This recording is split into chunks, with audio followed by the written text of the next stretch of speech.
গল্প ফ্ল্যাশব্যাকে 6 মাস আগে চলে যায়। কিট্টু নামের এক ফটোগ্রাফার একটি পার্কে প্রকৃতি ও পশু পাখির ছবি তুলছিল। হঠাৎ তার ক্যামেরায় চোখ পড়ে শাড়ি পরা আরাধ্যার ওপর। ওয়েস্টার্ন পোশাকের ভিড়ে শাড়ি পরা আরাধ্যাকে দেখে কিট্টু মুহূর্তে মুগ্ধ হয়ে যায়।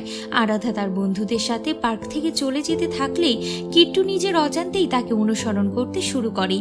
কিন্তু ভিড়ের মধ্যে একসময় সে আরাধ্যাকে হারিয়ে ফেলে।